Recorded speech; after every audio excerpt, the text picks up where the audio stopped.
Imagine estar em uma câmara mal iluminada, cercada por pergaminhos antigos, um dos quais contém uma profecia tão poderosa que esteve escondida do mundo até agora. E se Jesus fizesse uma advertência final sobre o fim dos tempos tão profunda que a Igreja ousasse mantê-la em segredo?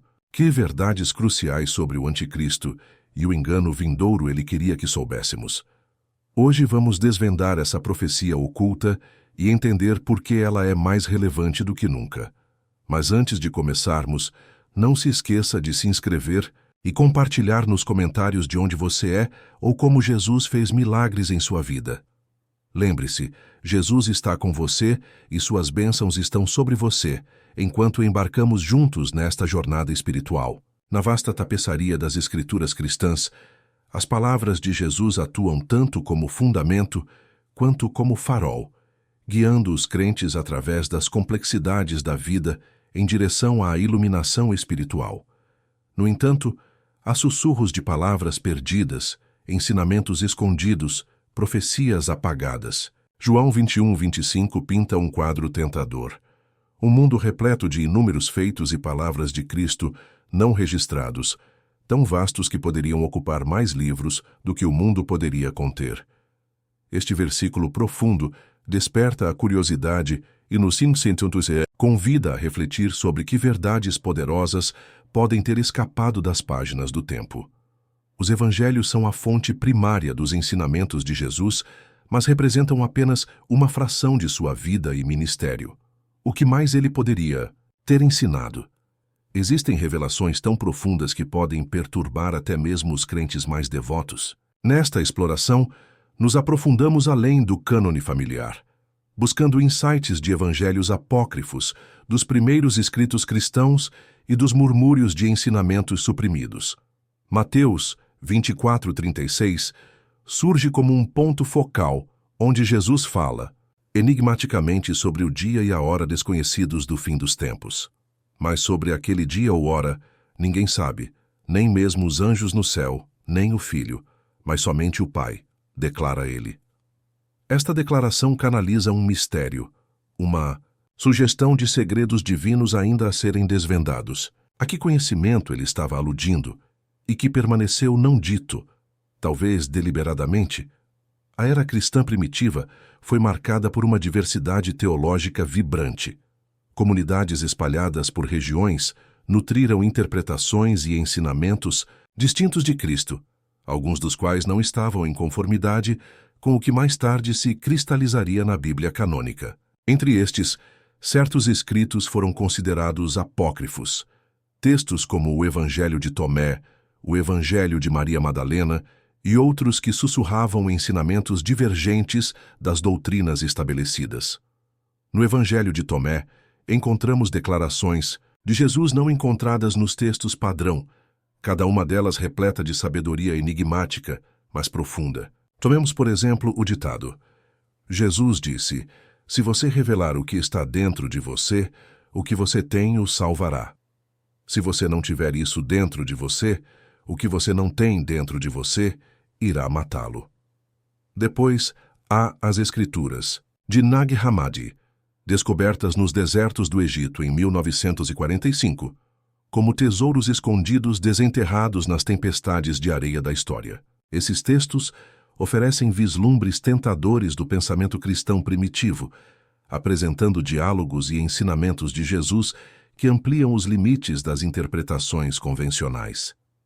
Poderiam estas palavras perdidas conter profecias veladas sobre o destino da humanidade, alertando para provações e tribulações espirituais repletas de peso simbólico? A decisão sobre quais textos incluir no cânon bíblico não foi simples. Foi um processo influenciado por disputas teológicas, pela autoridade eclesiástica e pela necessidade de unidade doutrinária. O Concílio de Nicéia, em 325 DC, por exemplo, foi fundamental na formação dos fundamentos do cristianismo ortodoxo, mas levou inevitavelmente à exclusão de certos escritos considerados não ortodoxos. E se dentro dessas exclusões estivessem profecias que pudessem lançar luz sobre os tempos enigmáticos mencionados em Mateus 24:36? Padres da Igreja, como Orígenes e Tertuliano, comentaram sobre a existência de múltiplos relatos evangélicos, muitos dos quais foram finalmente omitidos. Por exemplo, Orígenes fala com admiração por certos textos não canônicos, insinuando que a sabedoria reside nessas páginas, sabedoria talvez muito profunda ou controversa para ouvidos não iniciados. Tertuliano, ao lidar com a turbulência teológica do seu tempo, sugere que algumas verdades são reservadas para aqueles experientes na fé, escondidas do discurso público. Poderíamos ponderar: se os manuscritos e as tradições orais continham profecias inéditas sobre Jesus, por que foram deixados nas areias do tempo? Foi uma questão de intenção divina, um teste de fé para navegar sem um roteiro completo? Ou foi o elemento humano, o medo do poder que essas palavras poderiam desencadear, que levou à supressão?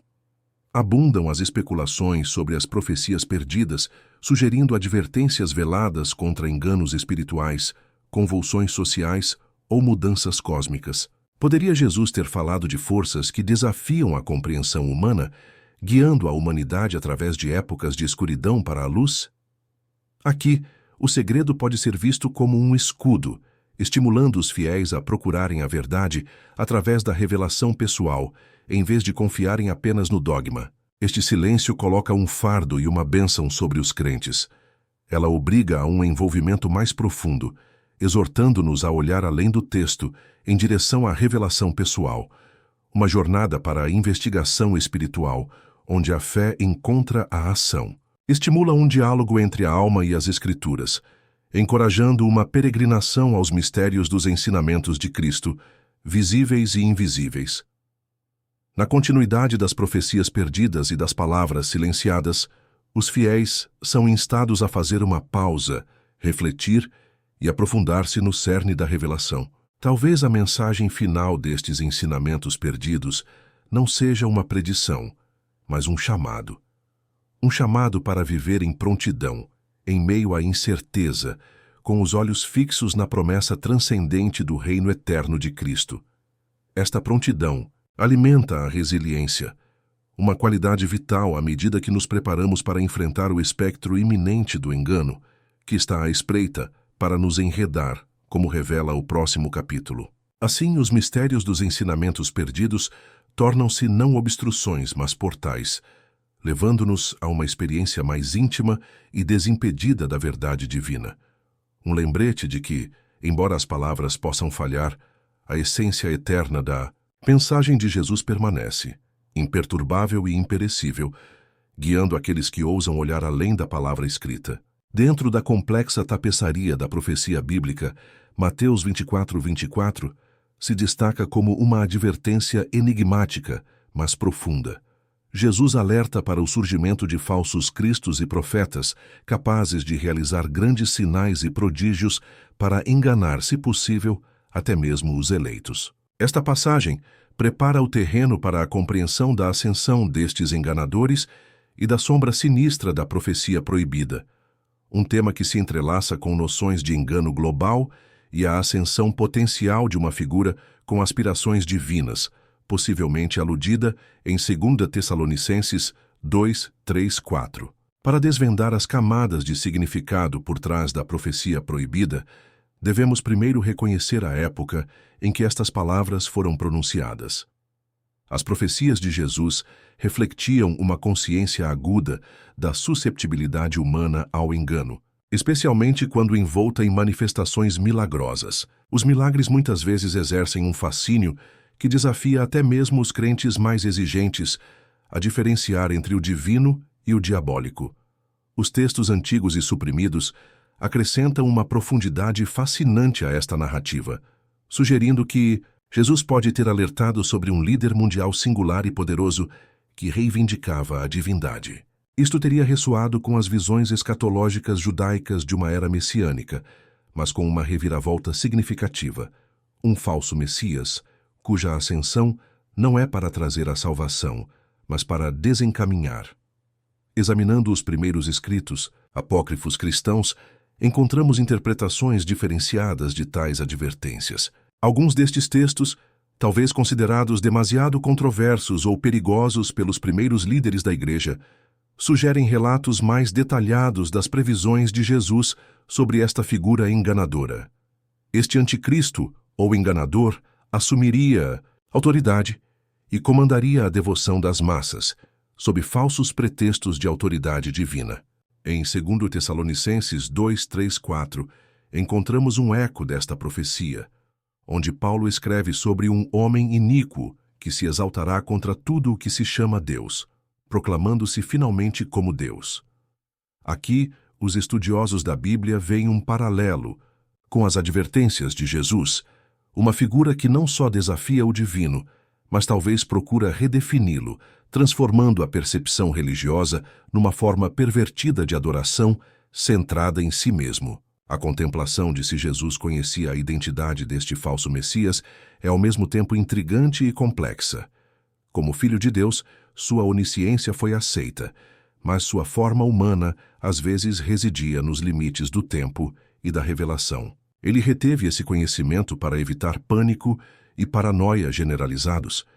Alguns dos primeiros cristãos pareciam temer o caos que tal conhecimento poderia desencadear, uma visão brilhante sobre a natureza da maturidade e prontidão espiritual. O segredo em torno desta profecia destaca um tema recorrente na teologia cristã: a salvaguarda da verdade divina dentro das camadas enigmáticas das Escrituras, apenas para ser revelada no devido tempo àqueles considerados prontos. Jesus, com sua sabedoria insondável, compreendeu o delicado equilíbrio necessário para manter a fé sem incitar o caos ou o desespero. Além disso, a ascensão da grande decepção faz parte de uma grande narrativa do conflito cósmico entre o bem e o mal, uma batalha tão antiga como o próprio tempo. Este engano não é apenas um acontecimento, é uma mudança de paradigma na percepção, uma névoa espiritual que mistura a verdadeira justiça com a falsa justiça. Tal confusão ilustra a necessidade de discernimento, um dom espiritual que capacita os crentes a ver através da fachada brilhante da falsa divindade. A noção de manter esta profecia oculta contribui para uma estratégia divina maior, exigindo fé não como uma aceitação cega, mas como uma jornada através de provações, equipada com sabedoria e capacitada pelo discernimento do Espírito Santo. À medida que nos aprofundamos, observações e interpretações históricas vêm à tona. A ascensão de líderes poderosos ao longo da história, que vestiram o disfarce de salvadores apenas para revelar o manto da tirania, ecoa com uma ressonância misteriosa com estes avisos. Refletir sobre esses líderes nos fornece histórias práticas de advertência, que exigem vigilância em nossa caminhada espiritual. Contemplar a profecia proibida introduz um discurso vital sobre integridade espiritual. À medida que os acontecimentos atuais se desenrolam no nosso mundo, refletindo fenômenos que poderiam facilmente ser interpretados como as dores de parto de uma revelação iminente, as palavras de Jesus ecoam através do tempo, exortando os crentes a permanecerem firmes e cautelosos em relação aos enganos deslumbrantes que envolvem correntes de escravidão em dádivas de falsa iluminação. Ao guardar estas verdades com reverência e perceber os sinais através das lentes da fé, ficamos prontos, não paralisados pelo medo, mas encorajados pela esperança.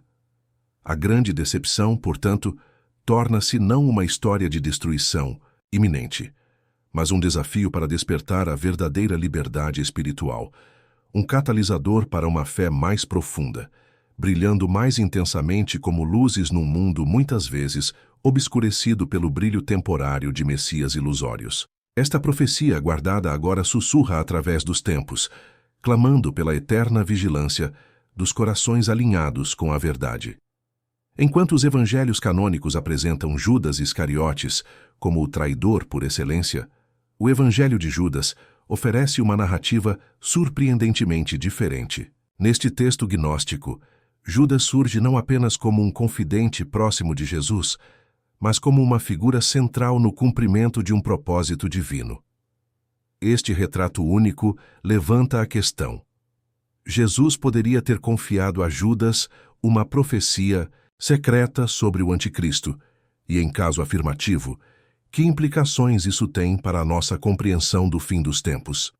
O Evangelho de Judas, descoberto na década de 1970 e amplamente conhecido no início dos anos 2000, sugere que Jesus compartilhou revelações íntimas com Judas. Segundo este texto, a traição de Judas não foi um ato de traição, mas o cumprimento de uma ordem divina, posicionando-o como o discípulo escolhido que compreendeu a verdadeira mensagem de Jesus. Esta perspectiva desafia a visão tradicional e encoraja um reexame do papel de Judas na narrativa mais ampla da redenção e da escatologia. Uma linha de investigação fascinante é se Jesus, através do Evangelho de Judas, sugeriu a vinda de um anticristo. Nos evangelhos canônicos, particularmente em Mateus 24 e Apocalipse, há relatos vívidos de falsos profetas e de provações devastadoras que precederiam o fim dos tempos. Os estudiosos especulam que se Judas tivesse acesso a insights mais profundos, uma profecia não registrada sobre uma figura como o anticristo poderia não estar fora de questão. Tal profecia poderia ser percebida como a traição definitiva da humanidade, um engano tão profundo que desafia a fé até mesmo dos mais devotos. Esta consideração leva-nos a examinar minuciosamente outros escritos cristãos primitivos, muitas vezes considerados heréticos pela Igreja estabelecida, como o Apocalipse de Pedro e o Evangelho secreto de Marcos.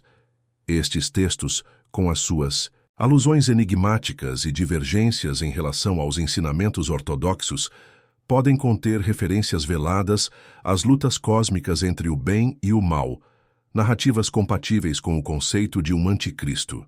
O Apocalipse de Pedro, por exemplo, oferece descrições gráficas de julgamento e recompensa que expandem o escopo das visões escatológicas vistas no Apocalipse. É discutível se estes textos fazem referência a uma figura distinta do anticristo, mas a sua ênfase em provações extremas sugere um período de decepção e desespero final que se alinha com as profecias do anticristo. A investigação destes textos proibidos levanta uma questão crítica. Por que é que a Igreja primitiva decidiu excluí-los? Foi apenas um esforço para preservar uma teologia coerente e unificada, ou houve um medo de espalhar ideias que pudessem perturbar a compreensão dos fiéis sobre os ensinamentos de Cristo?